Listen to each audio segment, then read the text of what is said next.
하나님 말씀 같이 살펴보도록 하겠습니다. 창세기 39장 7절에서 10절까지 말씀입니다. 한 절씩 교독하고 마지막 절 같이 읽도록 하겠습니다.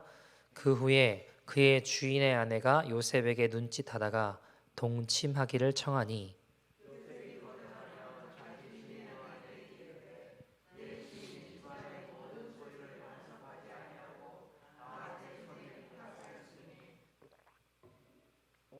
이 집에는 나보다 큰 이가 없으며 주인이 아무것도 내게 금하지 아니하였어도 금한 것은 당신뿐이니 당신은 그의 아내임이라. 그런즉 내가 어찌 이 큰 악을 행하여 하나님께 죄를 지으리이까.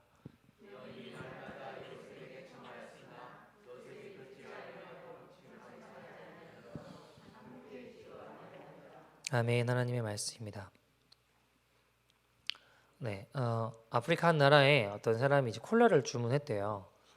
이제 병에 든 콜라를 주문을 했는데 병 모양은 콜라인데 병 뚜껑은 세븐업이고 색깔은 이 판타였습니다. 판타. 그래서 좀 이상해서 주인한테 나 콜라 마시고 싶은데 이거 콜라 맞냐고. 주인이 우리나라는 워낙 가난해서 이 다 재활용을 한다고. 그 콜라 맞다고 걱정하지 말라고. 그래서 콜라인 줄 알고 따서 마셨는데 맛이 뭐예요? 판타인 거죠. 판타. 그래가지고 아니 나 콜라 마시고 싶다는데 이게 판타 아니냐, 색깔보다 판타였다, 이상하다 했다, 콜라를 달라. 그러니까 이 친구가, 주인이 하는 말이 장인의 나라에서는 병 모양이 콜라면 콜라라는 거예요. 병 모양이면 콜라면 콜라기 때문에 그 콜라 맞다 이겁니다. 황당한 에피소드죠. 근데 여러분 이 시대의 기독교가 어쩌면 이런 모습이진 않나라는 생각들을 해봐요. 겉모양은 교회고 타이틀은 기독교인데 실제 내용물은 인본주의 예배와 가르침이 점점 늘고 있고, 이런 모습은 점점 이 시대의 교회들을 종교화시켜 위기로 몰고 가고 있는 게 아닌가라는 생각들을 합니다. 디모데후서 3장 5절 말씀처럼 겉으로 봐서 경건의 모양은 있어요. 근데 경건의 능력이 없는 거예요. 병 모양은 분명히 코카콜라인데 맛은 환타를 나타내는 맛을 잃은 소금이 되어가고 있는 건 아닌가라는 생각들을 해봐요. 문의는 생명력이 있는 크리스천인데 그저 세상과 단 한치 다를 것 없는, 구별됨 없는 거룩함을 잃어버린 생존만을 위해 급급하게 살아가는 모습은 아닌가라는 생각들을 해봅니다. 겉모양은 크리스천인데 크리스천의 능력이 없는 거예요. 거룩한 능력이 없고 예수 그리스도의 능력이 없는 겁니다. 여러분, 오늘 본문에 보시면 요셉이, 아주 보디발의 아내가 요셉을 유혹하죠. 근데 요셉이 그 유혹을 당할 때 그의 인생이 그저 생존만을 위해 살아가는 자였다면 어땠을까요? 그냥 따라갔을 겁니다. 당장 생존하기에는 훨씬 더 좋은 조건 아닙니까? 보디발의 아내를 따라가는 게. 내가 당장은 좀 더 편하고 안락한 삶을 살아가는 길을 쫓아갔겠죠. 그러나 요셉은 하나님의 손에 쓰임받지는 못했을 겁니다. 나라와 민족을 구해내지는 못했을 거라는 거죠. 여러분, 생존을 거절하는 게 쉬울까요? 어려울까요? 어려워요. 여러분, 요셉 입장에서 보면 보디발의 아내가, 나는 지금 슬레이브, 종이잖아요. 나는 종인데 주인의 아내가 유혹하는데 일개 종 주제에 그거 거절한다는 거는요, 목숨 내놓아야 되는 문제입니다. 왜요? 당시 종은요 그냥 개, 돼지, 짐승 취급이었어요. 내가 주인이 죽이고 싶으면 언제든 죽일 수 있었습니다. 요셉이 몰랐을까요? 분명히 알았습니다. 근데 요셉은요 단순히 살아남는 게, 생존이 그의 인생의 목적이 아니었어요. 영화 노예 12년이라는 게 있는데요, 예전에 미국 1940년대를 실제 배경으로 하고 있는 영화입니다. 그 당시에 남쪽에는 노예 제도가 있었습니다. 주인공인 솔로몬 노섭이라는 친구는 북부, 그러니까 자유의 땅에서 음악을 하는 평범한 사람이었어요. 아내도 있었고 자녀들도 있었습니다. 뉴욕에서 가족들과 행복하게 살아가는 사람이었습니다.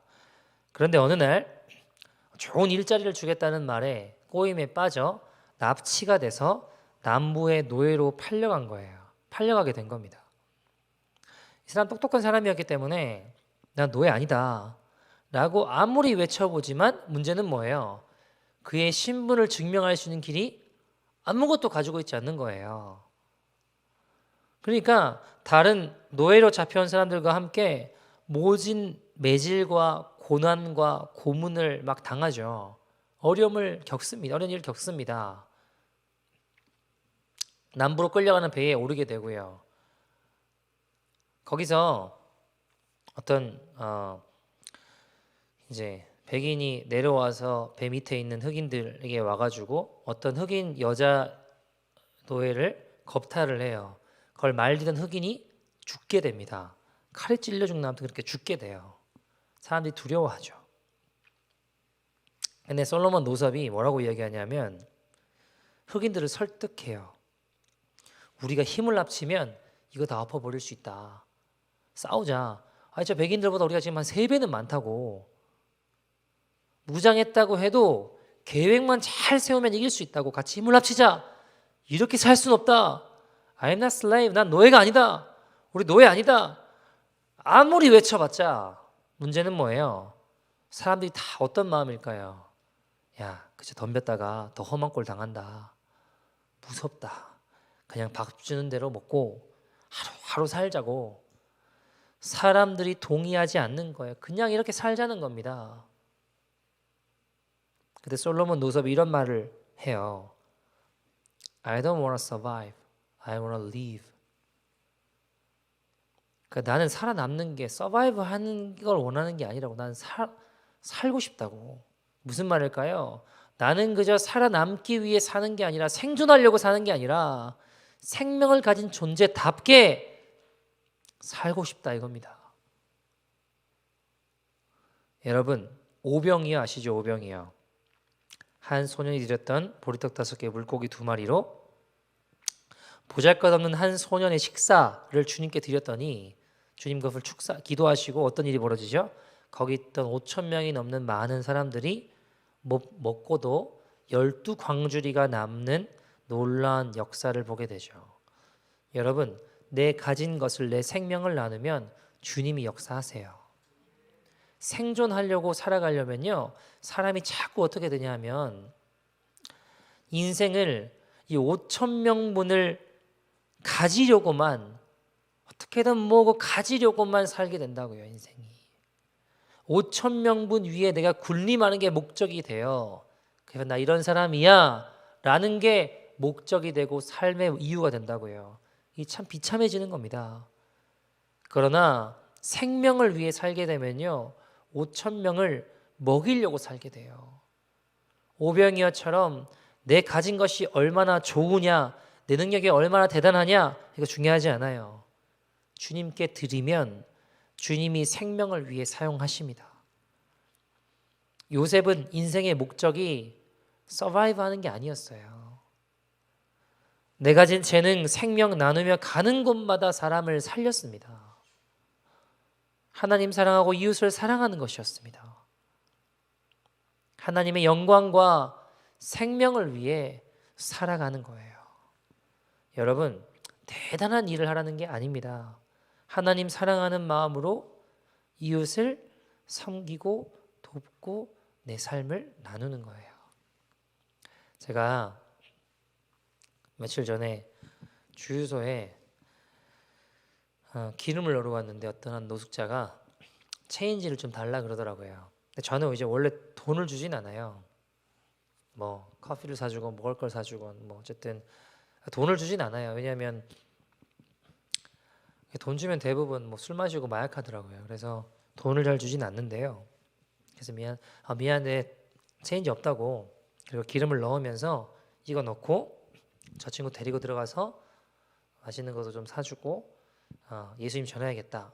전도지라도 나눠야겠다 라고 생각했어요. 기름을 넣고 보니까 없는 거예요. 그 친구가. 어디 갔지? 하고 제가 주변을 찾기 시작했습니다. 여기저기 찾아봤는데요. 건물에 들어가 보고 다 찾아봤는데 없는 거예요. 그 잠깐 찰나 사이에 아무리 찾아봐도 없는 거예요. 여러분, 생존이 아니라 생명을 위해 살아가는 자들은 생명에 관심이 있어요. 이웃을 사랑하고 나누고 섬겨요. 저는 근데 그 기회를 놓친 거예요. 돌아서니까 없더라고요. 순간 마음에 아이고 예수님이면 어떡하지? 예수님이셨으면 어떡하지? 라는 생각부터 나더라고요. 여러분, 제가 정말 예수님이라고 생각했다면 기름 넣는 거 안 놓고서라도 모시고 들어갔겠죠. 내가 평소에도 생명을 위해 살아간다면 안 놓쳤겠죠. 그러나 저도 어느새 생존하려고 살아가고 있는 제 모습을 보게 되었습니다. 여러분, 생명을 위해 살아가는 자만이 생명의 역사를 경험할 수 있습니다. 마지막 때 육의 생존이 아니라 생명을 위해 사는 자만이 영적인 생명이 흘러갈 수 있는 거예요.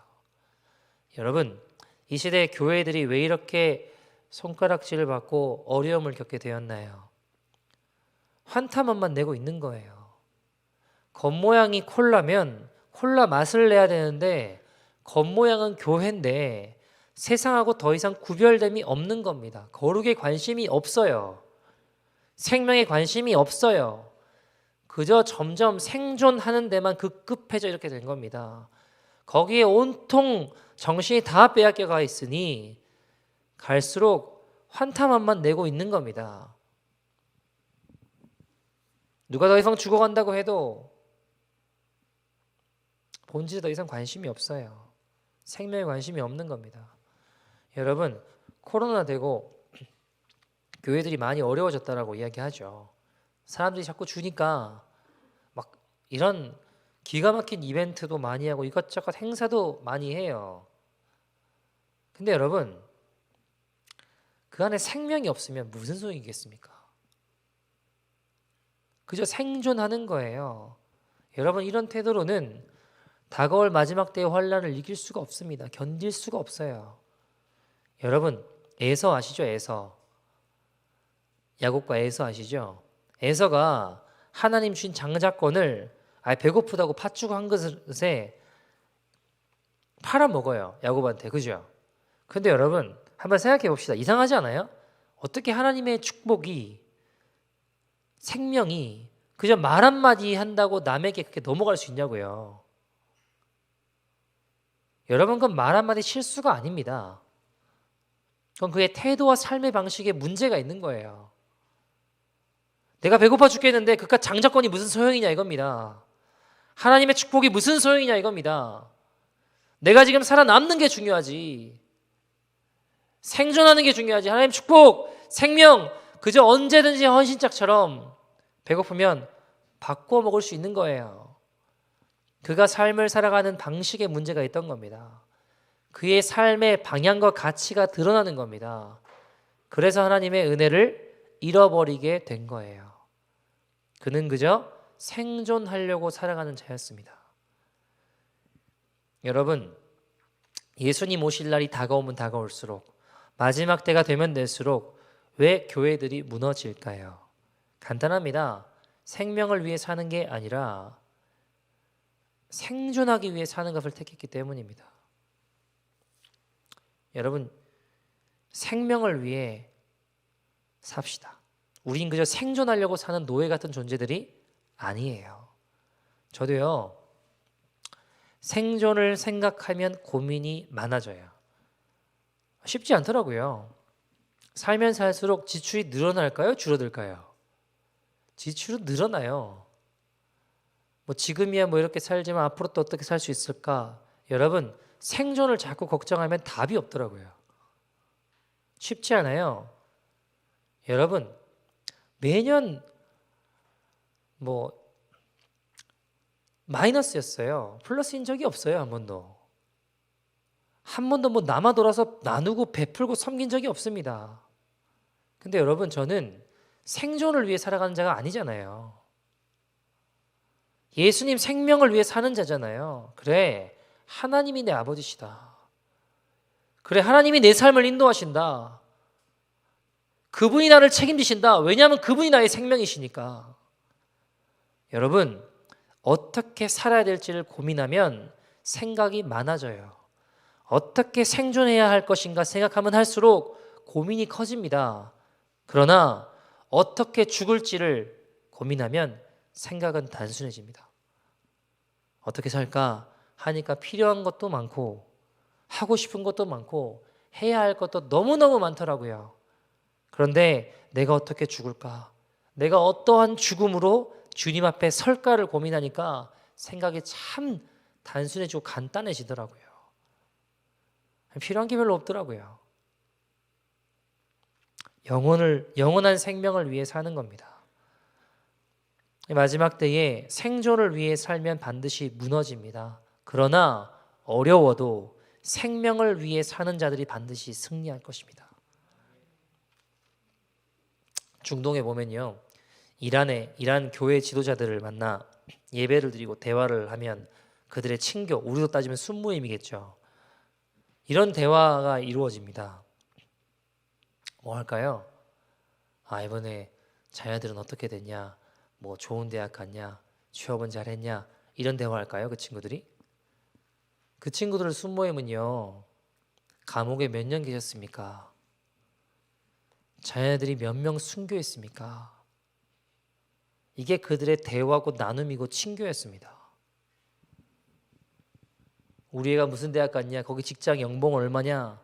시시답잖은 우리 이야기들과 전혀 다르더라고요. 왜요? 그들은요, 살아남는 게 목적이 아니에요. 생명을 위해 사는 존재들이기 때문입니다.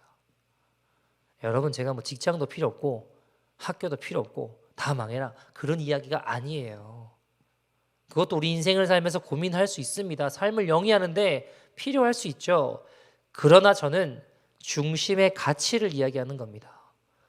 생존을 위해 살아가는 사람은요, 이번에 좋은 집에 들어간다, 좋은 차가 생겼다, 좋은 데 취직했다, 시집가고 장가가고 좋은 배우자 만나 잘 산다. 생존을 위해 살면 그것이 중심된 가치일 거예요. 그게 기쁨일 겁니다. 생존을 위해 살면 이런 것들이 우리 목적이고 기쁨이 됩니다. 예수님 때문에 기쁜 게 아니에요. 그러나 여러분, 마지막 때를 준비하는 인생들은 다릅니다. 생존을 위해 살지 말고 생명을 위해 삽시다. 여러분, 예수를 믿되 가짜로 믿지 말고 이란의 지하교회 지도자들처럼 살아있는 사람들처럼 여러분 진짜 예수님을 믿읍시다.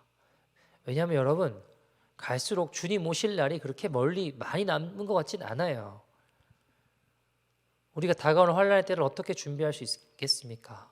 여러분, 예수 믿는 것 때문에 손해보아야 될 상황이 와요. 예수 믿는 것 때문에 어려움을 겪어야 될 때가 온다고요.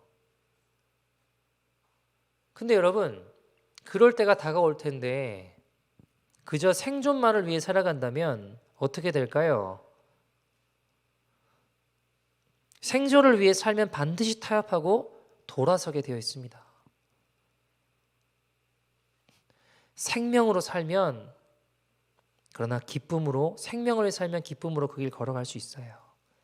오히려 예수님의 흔적을 가지게 되는 것이 기쁨이 될 겁니다.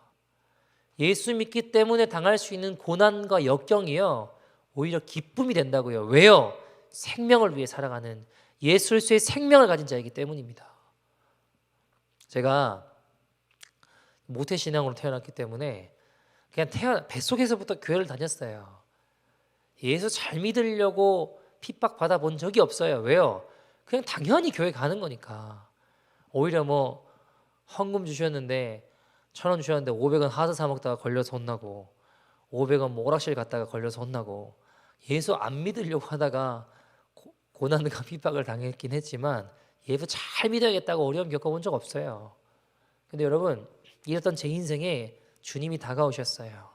내가 얼마나 흉악한 죄인인지 깨닫게 하시고 보게 하시고 그래서 정말 내가 지옥 갈 수밖에 없는 흉악한 자구나. 그냥 막 뒹굴렀어요. 그렇게 주님을 만나고 그전 나를 사랑하신 주님의 사랑과 은혜를 경험하고 너무 좋았어요. 그래서 제 생애에 처음으로 이제 학교 가서 뭐 기도 모임도 하고 막 복음도 전하고 이렇게 살았는데 예수 믿는다는 이유 때문에 처음으로 맞아봤어요. 선생님한테 여기가 교회냐고 뭐 왜 기도하고 앉아있냐고 사정없이 맞아봤어요. 근데 기뻤어요. 너무 기뻤어요.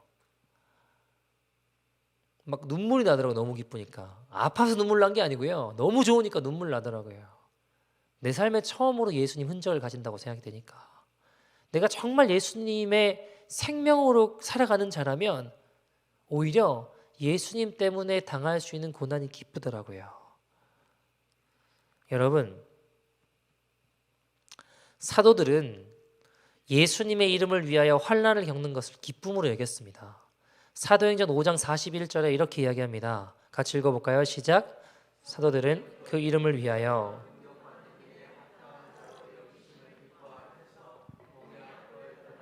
아멘. 사도들은요, 그 이름, 누구의 이름이요?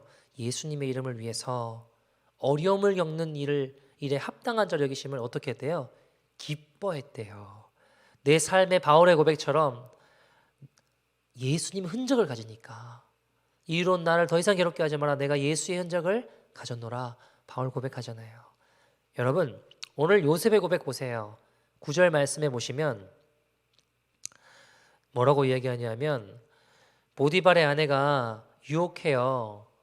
종인 노예였던 이 요셉의 외모가 출중하고 건장한 청년이었는가 봐요. 그러니까 자꾸 동침하자고 나랑 자자고 유혹을 합니다. 근데 요셉의 고백이 뭐예요? 내가 어찌 큰 악을 행하여 하나님께 죄를 지으리요? 라고 이야기합니다. 요셉은 항상 기억했습니다. 뭐를요? 내가 죄를 짓는 것은 하나님께 죄를 짓는다는 것을요. 우리가 죄 지을 때 하나님 앞에 죄를 짓는다고 생각 잘 안 해요. 남편에게 짜증을 내고 아내에게 화를 내고 자녀를 노엽게 할 때 부모를 공경하지 않을 때 이게 하나님 앞에 죄를 짓는 거라고 생각하지 않습니다. 남을 험담할 때 거짓말할 때 음란에 빠졌을 때 그건 그냥 나 혼자 죄 짓는 거라고 생각하지 하나님께 죄를 짓는 거라고 생각하지 않는다라는 것입니다. 근데 성경은 그게 하나님 앞에 죄를 짓는 것이라고 분명히 이야기하는 거예요. 요셉은요, 하나님 앞에 살아가는 인생이었습니다. 이웃을 사랑하며 5천 명을 먹이려고 하나님 앞에 정직하게 걸어가는 인생이었습니다. 그래서 보디발의 아내가 생존의 유혹을 펼칠 때 그걸 떨치고 생명을 위해서 걸어갈 수 있었습니다. 여러분, 하나님 지금도 오늘도 이 시대에 이런 요셉과 같은 사람을 찾고 계십니다. 누가 하나님의 생명을 위해 사시겠습니까? 여러분, 갈수록 5천 명분 위에 군림하려고 살아가는 세상에서 내가 5천 명분을 가진 인생이야. 그게 인생의 목적이 돼서 생존하려고 살아가는 급급한 세상에서 사람들에게 인정받고 존경받는 그게 목적이 아니고요. 내가 가진 5천 명분을 나눔으로 하나님의 사랑을 이웃에게 전할 수 있는 생명이 중심이 된 사람을 찾고 계세요. 사는 목적이 분명합니다. 여러분, 늘 말씀드리지만 거룩과 세속은요, 한 끗 차이, 한 끗 차이. 목적이 5천 명분을 가지는 자가 되건 나누는 자가 되든지 한 끗 차이예요. 그냥 보면 똑같아 보일 수도 있습니다, 여러분. 전혀 다른 결과를 가져올 거예요. 생명을 위해서 합시다. 그것이 결국 이 마지막 때의 환난을 통과하는 믿음의 요셉과 같은 주인공들 될 것입니다. 1878년에요. 윌리엄 부스가 영국에서 구세군을 일으켰습니다. 살베이션 아미. 구세군 사역이 얼마나 놀라운 영적인 영향력을 끼쳤는지 전 세계에서요, 이 구세군에 입대하려고 많은 사람들이 영국으로 왔어요. 그때 그 중에 한때 이제 주교가 되려고 했던 사무엘 로건 브랭글이라는 목사님이 한 분이 구세군에 입대하려고 대서양을 건너 미국에서 영국으로 왔습니다. 처음에 보스 이 사령관이 이 사람 입대를 조금 우려가 되는 거예요. 왜요? 너무 오랫동안 이 보스로 군림했기 때문입니다. 해왔기 때문입니다. 그래서 우리 구세군은 섬기는 사람이 필요하지 보스 기질이 있는 사람 또 그런 습관이 있는 사람은 우리에게 필요가 없습니다. 이렇게 생각했는데 당연히 걱정이 될까 안 될까요? 걱정이 되죠. 그래서 이 브랭글 목사님 이분에게 뭘 시켰냐면 다른 훈련병들의 군화 있잖아요. 신발. 그걸 닦는 일을 시켰어요. 그러니까 이 브랭글 목사님이 어떤 마음이 들까요? 내가 이거 하려고 여기 왔나? 실망한 마음이 드는 거예요. 아니, 내가 기껏 군화 닦으려고 대서양 건너 나의 꿈을 쫓아왔단 말인가?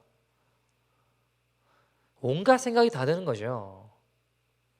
근데 그때 하나님 환상을 보여주시는데 그 환상 가운데 거칠고 무식한 어부들의 발을 씻으시려고 손에 수건을 들고 물을 받아 엎드려서 제자들 발을 씻기고 계신 예수님의 모습이 보인 거예요. 그때 브랭글 목사님이 주님께 이렇게 고백했다고 합니다. 주님도 그들의 발을 씻기셨네요. 저도 이제 저들의 구두를 닦겠습니다. 이거 주님 하신 일이군요. 회개하고 이제 브랭글 목사님이 사람들의 구두를 닦기 시작했습니다. 여러분, 그 마음을 간직한 그는 결국 나중에 구세군 최초의 미국인 감독관이 되어서 많은 이들을 살리는 인생이 되었다고 합니다. 여러분, 중요한 건 마음입니다. 마음. 정말 마음이 바뀌고 나면요 아무것도 아니에요. 오히려 구두 닦는 게 기쁨이 될 수도 있어요. 여러분, 마음 작은 것이거든요. 근데 작은 것이 결국 나중에 큰 차이를 만들더라고요. 어떤 사람은 이런 이야기를 해요. 내 인생에 그것만 내게 있으면 하는 것들 있으세요? 그것만 내게 있어서 내가 이렇게 할 텐데. 근데 여러분, 정말 중요한 건지 잘 판단해 봐야 됩니다. 어떤 분은 이래요.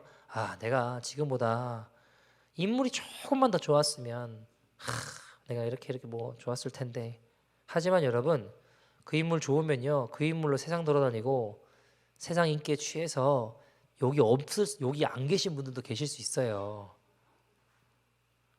여러분, 또 어떤 분은 그래요. 지금보다 내가 돈이 조금만 더 많았으면 여러분, 근데 그 돈 가지고 사치하고 죄짓고 교만하게 돌아다닐 사람도 많았을 겁니다.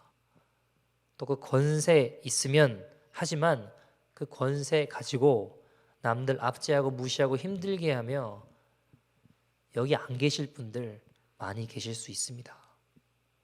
여러분, 우리는요 세상 지표에, 경제 지표에 민감하죠. 주식 시세, 환율 뭐 등등 경제 지표에 민감합니다. 개인적으로도 은행 잔고가 얼마 남아 있나, 직장은 안정적인가, 사업은 잘 되는가, 애들 공부는 잘 되는가, 몸은 건강한가, 우리 나름대로 내가 잘 살고 있는지 아니면 어려운지 판단하는 기준 있지 않습니까? 거기 민감한 우리의 기준들 있잖아요. 근데 여러분, 우리 삶에 진짜 중요한 게 뭔지 아십니까? 우리 삶에 진짜 중요한 것은 영적인 지표예요. 요셉은 지금 어떤 상황이에요? 오해받고 감옥 가고 생존의 기가 막힌 이 위기에 내르막길로 가고 있는 것 같지만 영적으로 보면 전혀 다릅니다. 보디발의 아내가 유혹을 해요. 옷을 벗기고 달려드는데도 요셉은 끄떡하지 않아요. 오히려 어려움 당할 것 같은 것을 예상하고도 그는 뛰쳐나가요. 요셉은요 생명 되시는 주님 앞에 살아가는 인생이었어요.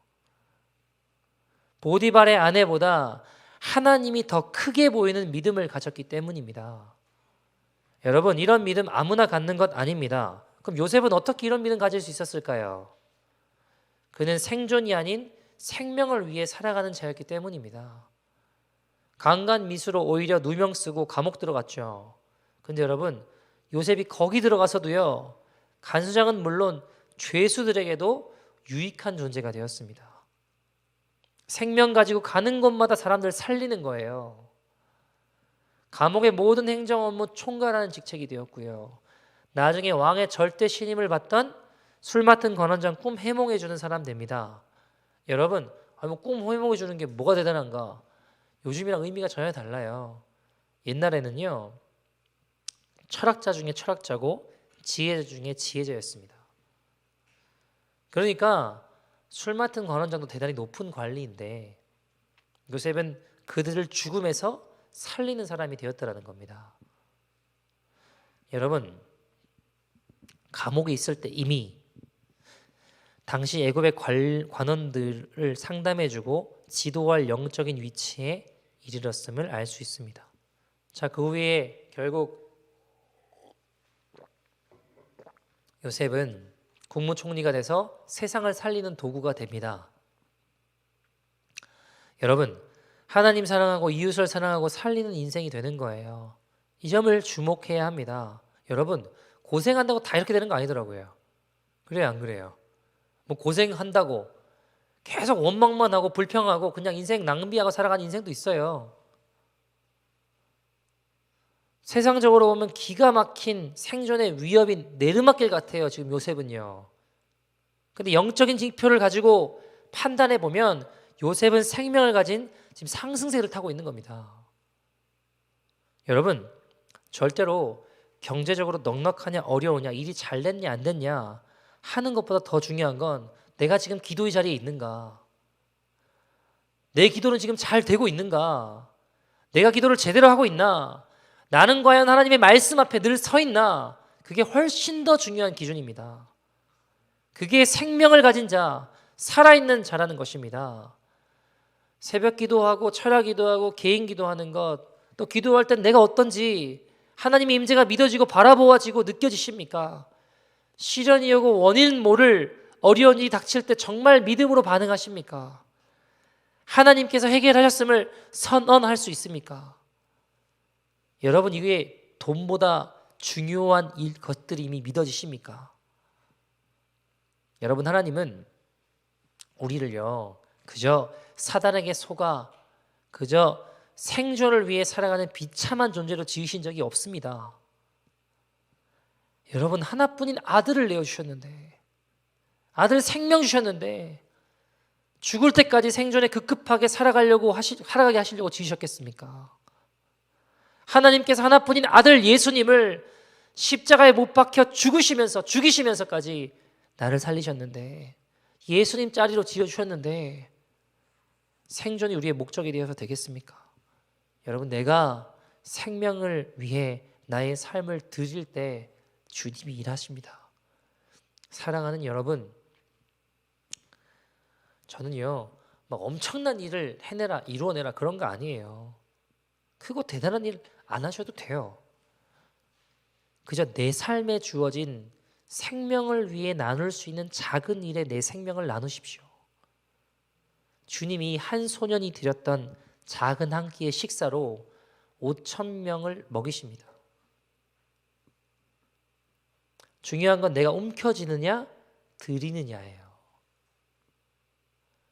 내 중심이 내가 5,000명분 가지고 움켜쥐려는 생존을 위해 살아가는 자가 되느냐, 아니야, 나 5,000명을 먹일 거야, 살릴 거야 라고 하면 나누려고 살아가는, 생명을 위해 살아가는 자가 되느냐, 그 차이예요. 그 차이.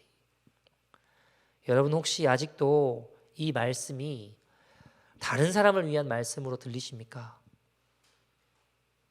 다른 사람은 생명을 위해 살도록 지으셨어도 나는 생존을 위해 살 수밖에 없다. 나는 안 된다. 나 같은 죄인은 안 된다.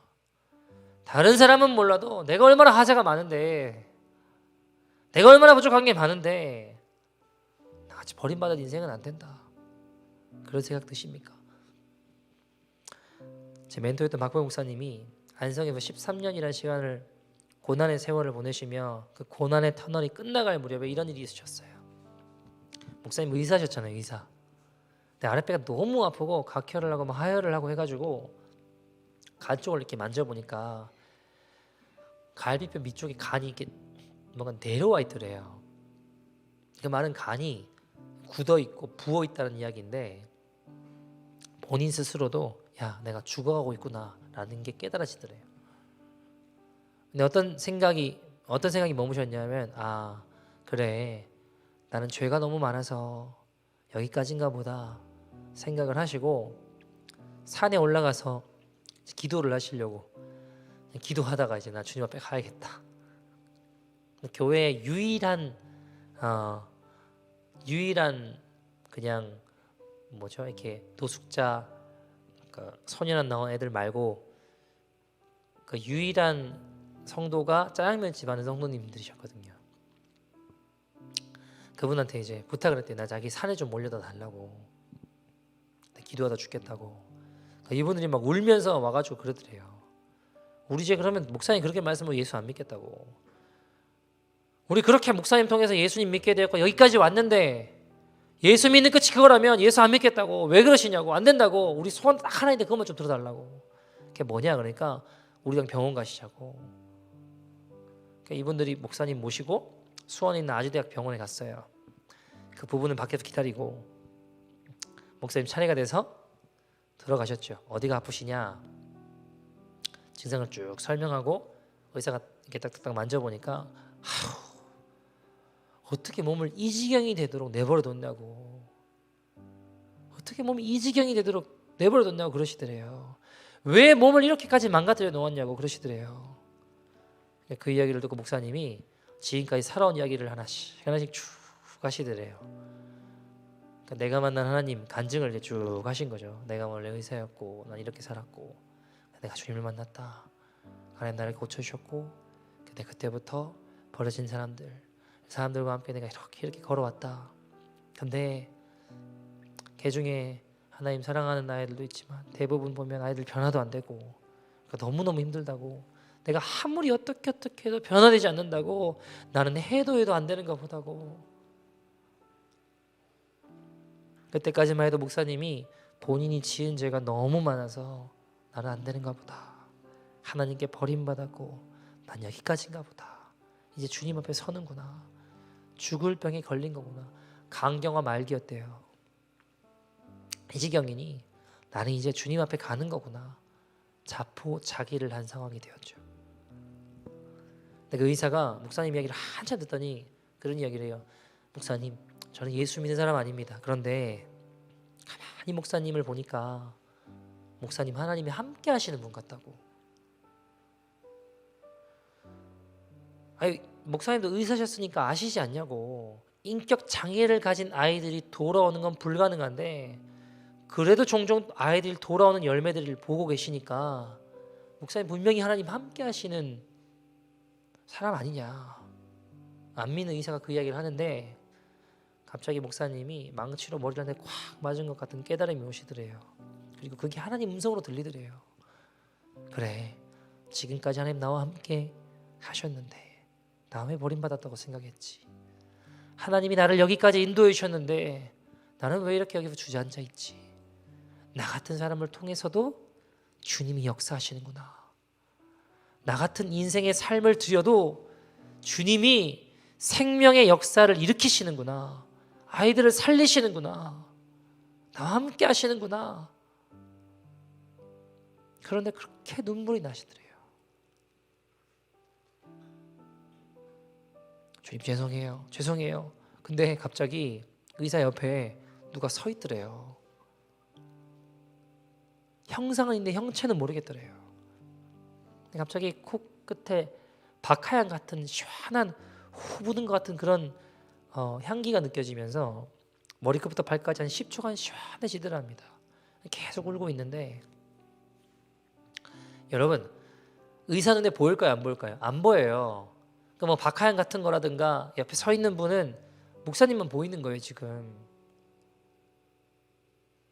영적인 일이니까 막 울고 있으니까 의사가 그러더래요.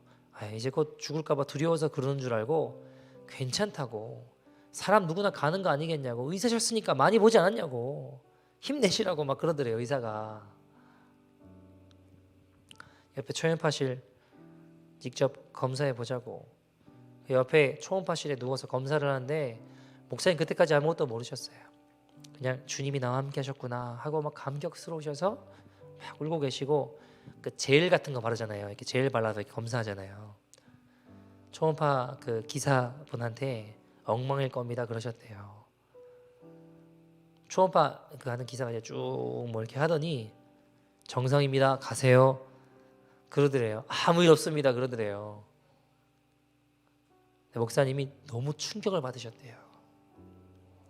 방금 전에 방 안에 의사하고 있을 때는요, 몸을 어떻게 이렇게 두셨냐고, 다 가는 거 아니겠냐고 그랬잖아요. 주님이 그 시간 그 의사 진료실 안에서 목사님 치유하신 거예요. 사랑하는 여러분, 하나님 지금 우리에게 물으세요. 사랑하는 아들아, 사랑하는 딸아, 너는 왜 지금 여기에 있느냐? 너 여기에 왜 주저앉아 있냐?